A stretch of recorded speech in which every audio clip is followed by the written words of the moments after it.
Hi guys and welcome back to Little Scholars where future lies in your own abilities. Guys, आज हम बना रहे हमारा next video of revision series जिसके अंदर हम लोगों ने एक चैप्टर उठाया है that is what magnetic effects of electric current. This is second chapter of physics, right. सबसे पहले हम डिस्कस करते हैं इसके बारे में कि इसमें है क्या चीज, कितने मार्क्स का वेटेज रखता है, प्रीवियस ईयर्स के अंदर किस चैप्टर के अंदर हम लोगों ने किस टॉपिक के अंदर हम लोगों को ज्यादा इंपॉर्टेंस मिली लास्ट के 2 से 3 सालों के पेपर्स के अंदर. पहली चीज कि ये chapter and chapter number 1 both combined and makes 13 marks. दोनों के दोनों मिलाकर कितने 13 मार्क्स बनाते हैं. अब किस चैप्टर को कितना वेटेज दिया जाएगा ये सिर्फ और सिर्फ आपका टीचर ही जानता है जिन्होंने पेपर बनाया है. तो ये कहना कि भाई एक चैप्टर से 6 नंबर, 1 से 7 नंबर या 1 से 7, 1 से 6, 2, 10 कुछ भी पॉसिबल है, राइट. तो यहां से हो सकता है लगभग 5 से 6 नंबर का हम लोग ऑन एन एवरेज क्वेश्चंस मान के चलते हैं. और सबसे इंपॉर्टेंट चीज कि इस चैप्टर को पढ़ते समय आप क्या गलती ना करें, तो वो पहली गलती ये है कि इस चैप्टर के किसी भी टॉपिक को ऐसा ना समझे कि ये एग्जाम पॉइंट ऑफ व्यू से इंपॉर्टेंट नहीं है. हर एक topic exam point of view से पूरा इंपॉर्टेंट है और कहीं से भी इस चैप्टर के अंदर क्वेश्चन आ सकता है. तो इसीलिए इस चैप्टर को किसी भी टॉपिक को आप क्लिप ना करें. ये नहीं सोचे कि ये इंपॉर्टेंट नहीं है और मैं इसको छोड़ सकता हूं, राइट, कि रैंडमली लेके चले. बिल्कुल नहीं, हर एक टॉपिक इंपॉर्टेंट है. लास्ट ईयर यहां से मोटर आई थी, ठीक है. उससे लास्ट ईयर यहां पे सोलेनॉइड से क्वेश्चंस आए थे, इलेक्ट्रोमैग्नेट से क्वेश्चंस आए थे. उससे पहले फ्लेमिंग्स का रूल आया था, एज इट इज फ्लेमिंग्स का रूल यहां पे पूछा गया था. प्लस साथ में शॉर्ट सर्किटिंग भी पूछी गई थी, ओवरलोडिंग भी पूछी गई थी. फैक्टर्स भी पूछे जा सकते हैं जिसके ऊपर सोलेनॉइड की या इलेक्ट्रोमैग्नेट की स्ट्रेंथ डिपेंड करती है, राइट. और 2016 के अंदर तो इलेक्ट्रोमैग्नेट और परमानेंट मैग्नेट के अंदर डिफरेंसेस भी आ गए थे इस चैप्टर से. तो इस चैप्टर का हर टॉपिक इक्वली लाइकली इंपॉर्टेंट है, ये चीज ध्यान रखें, ठीक है. तो इस चैप्टर को स्टार्ट करने से पहले बताता हूं एक और चीज कि हम ये चैप्टर 2 पार्ट में कवर करेंगे. एक पार्ट में हम लोग सिर्फ और सिर्फ मैग्नेट्स के बारे में बात करेंगे और नेक्स्ट पार्ट के अंदर इसके लॉज और मोटर के बारे में हम इसका डिस्कशन करेंगे, ठीक है. आपको जो डिस्क्रिप्शन लिंक में पेपर मिलेगा उसके अंदर कुछ क्वेश्चंस प्रैक्टिकल बेस्ड और थोड़े से टफ हो सकते हैं, कंसेप्चुअल बेस्ड आ सकते हैं. क्योंकि इससे क्वेश्चंस कंसेप्चुअल बेस्ड भी आ सकते हैं. तो वहां पर आप थोड़ा सा अपनी नजर रखें तो बहुत ही ज्यादा बेनिफिट देगा, ठीक है. तो चलिए हम लोग आज का वीडियो स्टार्ट करते हैं. What do you mean by a magnet. सबसे पहले हम लोग ये देखते हैं कि इस चैप्टर का मीनिंग क्या है. Magnetic effects of electric current, यानी कि मैग्नेट का सिर्फ एक ही इफेक्ट है, क्या, अट्रैक्शन एंड रिपल्शन. ये अट्रैक्शन भी करता है और रिपल्शन भी जनरेट करता है, ठीक है. और यही प्रॉपर्टी जब electric current, flowing electric current show करेगा, ठीक है, कि यानी कि इस वायर में करंट बह रहा है और अगर मैं इसके पास कोई मैग्नेटिक सब्सटेंस लाया तो either that particular substance attract towards it और रिपेल्स फ्रॉम इट, ठीक है. दोनों में से कुछ भी प्रॉपर्टी शो कर सकता है, राइट. तो ऐसा अगर करंट शो कर रहा है then this is known as magnetic effects, यानी कि attraction and repulsion shown by a moving current, and a moving current can only shows this characteristic only, right. Okay, देखिए अब मैग्नेट क्या है, एक ऐसा सब्सटेंस है जिसकी प्रॉपर्टीज होती हैं अपने ही जैसे सिमिलर सब्सटेंसेस को अट्रैक्ट करने की, रिपेल करने की, ठीक है. For an example a piece of iron और अ स्टील एटसेट्रा, ठीक है. एक मैग्नेट और मैं बोलूं कि एक बार मैग्नेट, ठीक है, सिमिलर एक रेक्टेंगुलर कॉइल की तरह दिखता है, ठीक है. पर्टिकुलर क्रॉस सेक्शन एरिया होगा. अदरवाइज मैग्नेट किसी भी शेप का हो सकता है, किसी भी साइज का हो सकता है, ठीक है.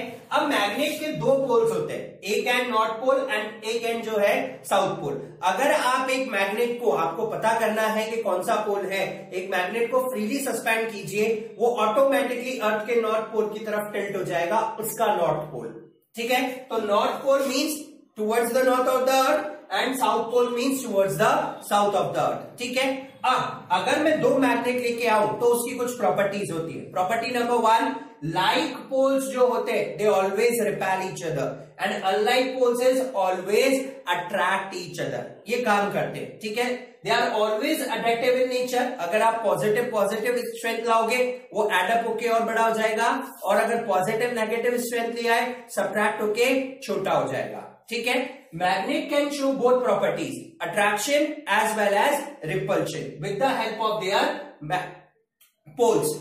सबसे ज्यादा स्ट्रेंथ इसके पोल्स के ऊपर होती है और बिल्कुल एंड पॉइंट्स पे स्ट्रेंथ थोड़ी सी कम होती है। ठीक है, चलिए now we have a magnetic field. What do you mean by a magnet और उसकी फील्ड? मैग्नेटिक फील्ड का मतलब एक मैग्नेट के चारों तरफ रीजन जहां पर आप इसका फोर्स ऑफ अट्रैक्शन और फोर्स ऑफ रिपल्शन किसी दूसरे ऑब्जेक्ट के ऊपर देख सकते हैं। That particular region around a magnet is known as magnetic field. ठीक है, राइट। तो it is a space around a magnet where magnetic force of attraction और repulsion can be experienced by another magnetic substance. That particular region around a particular magnet is known as magnetic field. ठीक है, अब in magnetic field को हम लोग एक particular imaginary lines से show करते हैं and these lines of forces are known as magnetic field lines. ठीक है, तो मैग्नेटिक फील्ड लाइंस क्या है? मैग्नेट के चारों तरफ इमेजिनरी फील्ड लाइंस जहां पर उसका फोर्स ऑफ अट्रैक्शन और रिपल्शन दोनों एक्सर्ट किया जा सकता है। That particular field lines are known as magnetic field lines. ठीक है, अगर they always start from a north pole and ends at a south pole, they are in a form of concentric loops. ठीक है ना, एक के बाद एक लूप्स की फॉर्म में बना हुआ होगा। Outside a magnet north pole से स्टार्ट होता है, साउथ पोल पे एंड अप हो जाता है, but inside a magnet south pole से स्टार्ट होगा, नॉर्थ पोल पे एंड अप हो जाएगा। Outside a magnet circular loops के फॉर्म में रहेगा, कॉन्सेंट्रिक। ठीक है, और inside a magnet straight line की फॉर्म में रहेगा। तो आप देख सकते हैं नंबर ऑफ फील्ड लाइंस यहां ज्यादा है, तो मैग्नेट की जो स्ट्रेंथ है वो आपको सबसे ज्यादा मैग्नेट के अंदर मिलेगी एज कंपैरिजन टू मैग्नेट के बाहर। ठीक है, इन फील्ड लाइंस में जितना ज्यादा गैप होगा उतनी ही एक कम मैग्नेट की स्ट्रेंथ होगी। जितनी क्लोज मैग्नेटिक फील्ड लाइंस उतनी ही ज्यादा क्या मिलेगी आपको? स्ट्रेंथ मिलेगी। ठीक है, तो ये कुछ कैरेक्टरिस्टिक्स है किसकी? मैग्नेटिक फील्ड लाइंस की। They always start from north pole and ends at south pole. ठीक है, नेक्स्ट प्रॉपर्टी, अगर आपको डायरेक्शन निकालना है कि किस डायरेक्शन में फोर्स एक्सर्ट करेगा, तो it is always in a tangential direction. ठीक है, always in a tangential direction ही ये क्या करता है? फोर्स एक्सर्ट करता है। Right, next most important thing about this, जिसके ऊपर क्वेश्चन भी आ सकता है कि why two magnetic field lines never intersect each other और क्रॉस ईच अदर। कि दो मैग्नेटिक फील्ड लाइन सपोज कीजिए कैसे जा रही है और एक ऐसे जा रही है, एक दूसरे को कभी भी क्रॉस नहीं करते। क्यों? देखिए, जिस पॉइंट पे क्रॉस किया इसकी तरफ से डायरेक्शन ये और इसकी तरफ से डायरेक्शन ये, तो एक ही पर्टिकुलर पॉइंट के ऊपर दो तरफ फोर्सेस का direction is not possible. That is why दो मैग्नेटिक फील्ड लाइंस कभी भी एक दूसरे को क्रॉस नहीं कर सकती। ठीक है, it is something similar to line कि आप एक ही टाइम इंडिया में भी हैं और एक ही टाइम किसी फॉरेन कंट्री में भी हैं, उसी समय same particular time. Is it possible? Of course not. ठीक है, तो इसीलिए यहां पर दो मैग्नेटिक फील्ड लाइंस एक दूसरे को क्रॉस नहीं करती हैं। ठीक है, next one is what? Magnetic field patterns. अब हम डिफरेंट तरीके के लूप्स लेंगे और उनसे मैग्नेटिक फील्ड के पैटर्न्स जनरेट करने की कोशिश करेंगे। देखिए, सबसे पहला हम लोगों ने क्या लिया? A straight current carrying wire. Suppose कीजिए एक स्ट्रेट कैरिंग करंट वायर है और इसमें करंट फ्लो हो रहा है। ठीक है, अब इसके अराउंड मैग्नेटिक फील्ड कहां और किस डायरेक्शन में जनरेट होगी? ये मैक्सवेल का राइट हैंड थंब रूल था। मैक्सवेल ने क्या कहा कि आप एक वायर को होल्ड कीजिए, ठीक है, चारों फिंगर्स से, और थंब को इस तरीके से रखिए और थंब का डायरेक्शन करंट के डायरेक्शन में होना चाहिए। तो जिस तरफ चारों फिंगर्स मूव करेंगी वो डायरेक्शन किसका होगा?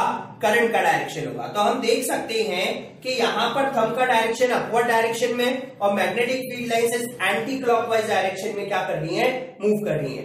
बट अगर मैं थंब का डायरेक्शन चेंज करूं, now it is in downward direction, means इस वायर में करंट नीचे की तरफ बह रहा है, तो circular loops in a circular direction, ठीक है। तो इस तरीके से हम लोगों ने स्ट्रेट करंट कैरिंग वायर के अराउंड मैग्नेटिक फील्ड्स का क्या बताया था, डायरेक्शन बताया था, with the help of Maxwell right hand thumb rule, ठीक है। Upward direction anti clockwise, downward direction clockwise, ठीक है।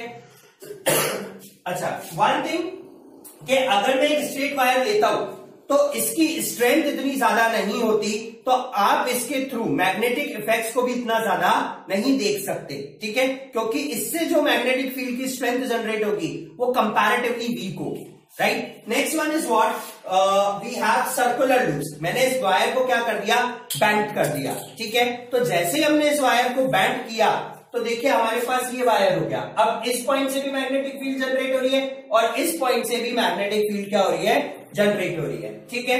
अब देखिए ये एक दूसरे को क्या करेंगी, कट करेंगी, और जिस पॉइंट पे ये एक दूसरे को कट करेंगी अगर सेम डायरेक्शन में हुए तो वो एडअप हो जाएगा, और अगर अपोजिट डायरेक्शन में होंगे तो वहां पर कैंसिल हो जाएगा। और अगर हम देखें तो सेंटर के ऊपर यहां से आने वाली और यहां से आने वाली एक डायरेक्शन में एडअप हो रही है, और मैक्सिमम स्ट्रेंथ आपको कहां पर मिलेगी, सेंटर के ऊपर, ठीक है। तो जितने ज्यादा नंबर ऑफ टर्न्स उतना ही ज्यादा उसके चारों तरफ क्या जनरेट होगी, मैग्नेटिक फील्ड जनरेट होगी, ठीक है। तो अगर हम नंबर ऑफ टर्न्स इंक्रीज कर देते हैं तो मैग्नेटिक फील्ड की स्ट्रेंथ भी इंक्रीज कर सकते हैं, उसकी पावर भी इंक्रीज कर सकते हैं, ठीक है। नेक्स्ट देखिए, सर्कुलर लूप से जो मैग्नेटिक फील्ड है वो कौन कौन सी चीजों पे डिपेंड करती है। Number one is current flowing in the wire. जितना ज्यादा करंट उतना ज्यादा उसकी स्ट्रेंथ, और जितना ज्यादा करंट की स्ट्रेंथ उतनी ही ज्यादा मैग्नेटिक फील्ड की भी स्ट्रेंथ। तो current is directly proportional to magnetic field, और magnetic field is directly proportional to the current flowing in the wire. Second one, number of loops, ठीक है। अगर जितने ज्यादा नंबर ऑफ लूप्स उतने ज्यादा सर्कुलर टर्न्स जनरेट होंगे, और जितने ज्यादा सर्कुलर टर्न जनरेट होंगे उतनी ही ज्यादा स्ट्रेंथ बनेगी किसकी, उस मैग्नेट की। And the third one is radius, ठीक है। तो हमें रेडियस क्या करना है, कम रखना है, because magnetic field is inversely proportional to the radius और डिस्टेंस, ठीक है, राइट। तो ओवरऑल जो इसका फॉर्मूला बना, B is directly proportional to NI/R, ठीक है। नाउ अगेन अगर आपको इसका डायरेक्शन निकालना है तो हम लोग कौन सा रूल यूज करेंगे, फ्लेमिंग थंब रूल, ठीक है। Now clockwise and anti clockwise direction, clock rule क्या होता है, ठीक है ना। घड़ी देखनी है हम लोगों को, और घड़ी में करंट का डायरेक्शन हमें ये बताएगा कि वो मैग्नेट का कौन सा पोल है, ठीक है। अगर करंट एंटी क्लॉकवाइज डायरेक्शन में चल रहा है तो मैग्नेटिक फील्ड आउटवर्ड डायरेक्शन में जनरेट होगी, ठीक है ना। तो अगर करंट एंटी क्लॉकवाइज डायरेक्शन, तो जो मैग्नेटिक फील्ड है वो आउटवर्ड डायरेक्शन की जनरेट होगी, ठीक है। और वो कौन सा पोल बन जाएगा, नॉर्थ पोल बन जाएगा। बट अगर करंट क्लॉकवाइज डायरेक्शन में है, ठीक है, इस तरीके से, राइट, ये हम इस तरीके से लेंगे, तो जो मैग्नेटिक फील्ड का डायरेक्शन है वो अंदर की तरफ आ गया, राइट, अंदर की तरफ, और ये कौन सा पोल कहलाएगा, साउथ पोल कहलाएगा।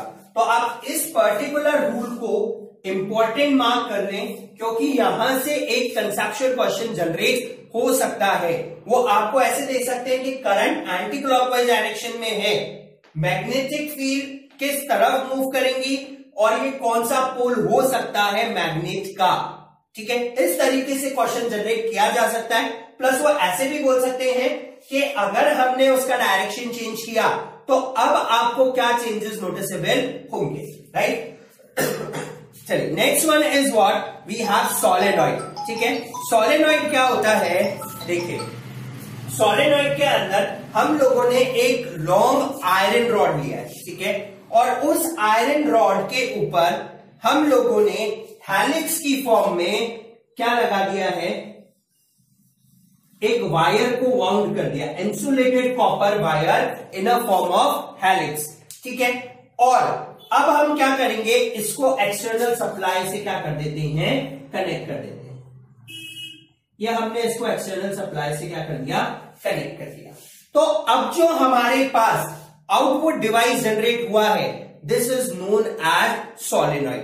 तो what do you mean by a solenoid? एक लॉन्ग सॉलिड आयरन रॉड है जिसके चारों तरफ हम लोगों ने एक कॉपर का वायर हेलिक्स की फॉर्म में कॉइल्ड कर दिया है, ठीक है, राइट। और अब जब हमने उसको एक्सटर्नल सप्लाई से कनेक्ट किया, ठीक है, तो we get a new device which is known as solenoid, and this solenoid is also known as electromagnets. Why these solenoids are known as electromagnets?